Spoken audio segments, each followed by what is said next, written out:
So hello sa mga ka-J-Vlog, welcome ulit sa panibagong video. So sa video na to, dito naman tayo ulit of course sa Kaniel Telecom, ang isang permanent shop dito sa Green Hills na nagbebenta ng mga legit iPhone. So marami silang mga available dito, mga brand new iPhones, pre-love iPhones, second hand na mga Samsung meron din soon, magkakaroon din dito sa Kaniel Telecom, and of course brand new Android and brand new na mga Samsung devices. So ang topic natin for today is yung mga budget meal ngayon na iPhone. So pwede natin ma-purchase around siguro mga 7 to 12,000 pesos. Tingnan natin yung mga price nito. Very affordable.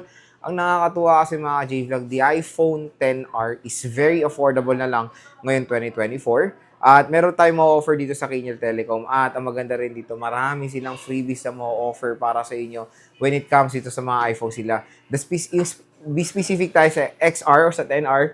Complete na to with gift box at smartwatch. Di ba, Eli? Okay, complete to. Tapos sa 7 and 8, anong kasama nito? Basic lang, no? Like, ay may gift box din. So may gift box din pero walang smartwatch na ano, AirPods. Pero basic package was AirPods. Tama ba? So sa ano nila, sa mga low end nila, which is yung 7 and 8, merong mga inclusions. Basic package includes charger, when tempered glass and case. Tapos may kasamang AirPods. Pero yun, meron naman kayong option to go sa AirPods or gusto nyo ng 500 pesos cash discount. So meron pa rin kayong option to convert yung additional freebie nyo sa cash. So maganda rin yun, di ba? Okay. Start tayo dito. Yun pala, ang pwesto of course sila Ate Mayet dito sa Kaniel Telecom is sa 3rd floor V Mall, Green Hills, San Juan City. Nasa taas lang po ito ng Tiangge. Kita ba? Nasa taas lang ito ng Tiangge. Diretso lang kayo konti sa may pa-V-Mall, tapos may escalator na to pataas. Madali nyo lang mahanap itong Kaniel Telecom. So, meron tayo ditong mo-offer na iPhone 7. So, mga budget nila lang tong iPhone 7 today. Meron silang 128 gigabytes. So, tingnan nyo yung mga battery health. Yung battery health, alatang hindi replace yung battery kasi usually 73, 74. Ang ginawa kasi ni Ate Mike dito, hindi na nila pinapalitan muna ng battery. Bibigyan na lang nila ng option yung consumer kung gustong papalitan na lang yung battery or i-stay nyo na lang ng ganitong yung battery na 73, 74. So, bibigyan kayo ng option ni Ate Maet, di ba? At least hindi siya pala desisyon. So, yung consumer pa rin ang papapiliin niya. Magkano to iPhone 7 nyo, Lai? So, yung iPhone 7 nila na 128GB is 7,500 pesos. So, very affordable na lang. At with complete package pa siya. Ayan, no? So, meron tayong 128 gigabytes. Marami pa silang stock din sa baba kung gusto niyo rin pumunta or bumisita sa kanilang Tiangge. Doon sila sa stall XA8 na po sila Ate Met. Lumipat po sila ngayong November 2024. Meron tayong iPhone 8 Plus. Itong 8 Plus is napakaganda na itong smartphone na to. The dream phone ko to before eh. So magkano to 8 Plus, Lai? So ito iPhone 8 Plus is 10,000 pesos. So, yung inclusion nito is basic package with AirPods, ha. So, 256 gigabytes. Wala kayong 64, no?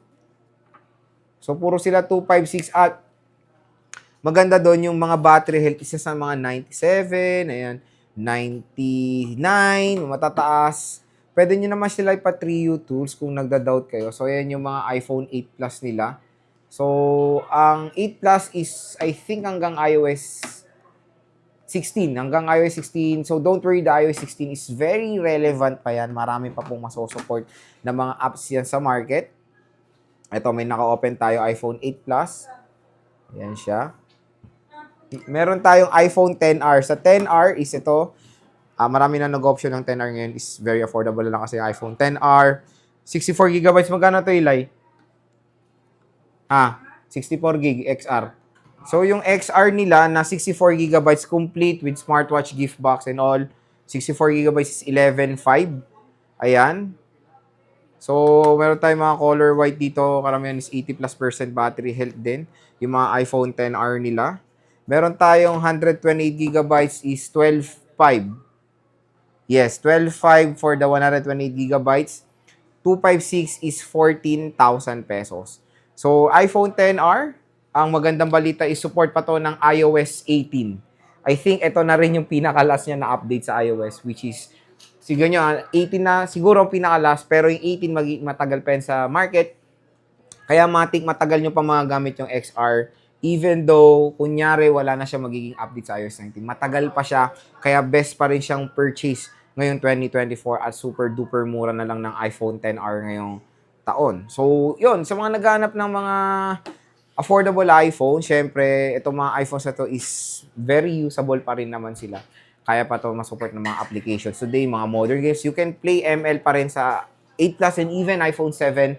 Pero syempre, the battery itself, yun lang yung magiging kalaban nyo when it comes to gaming. Pero iPhone XR is the best option for photography. Marami kasi nag-option the iPhone XR, ginagamit nila for TikTok. You can play ML, COD sa iPhone XR. Pero syempre, ang pinakalaban nyo lang sa mga iPhones na older units is of course the battery itself. Kaya manage your expectation when purchasing an iPhone, lalo na sa mga older gen, yung battery talaga nila is mababa lang po ang capacity. Pero yung mga battery health is, tulad nga sinabi ko sa inyo, huwag kayo masyado mag-base sa battery health. Battery health is just a guide. Pero ang pinaka-titingnan nyo pa rin, of course, when purchasing a unit is yung kanyang battery capacity.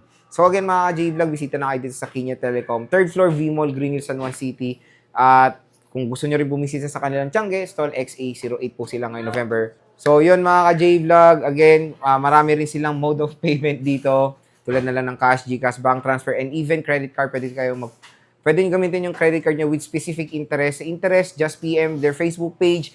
Yung Facebook page nila matatagpuan nyo sa description box. Click nyo lang yan at mag-PM na kayo agad sa CMB Gadgets or sa Kinyel Telecom. So, yun. Sabihin nyo lang, of course, napanood nyo dito sa vlog. Ayan, bibigyan pa kayo. Malay nyo, mabigyan pa kayo ng mga discount, di ba? Or may additional pang freebies. Malay nyo lang naman. Pero, ang bantay dito is si Boss Eli at saka si Belen.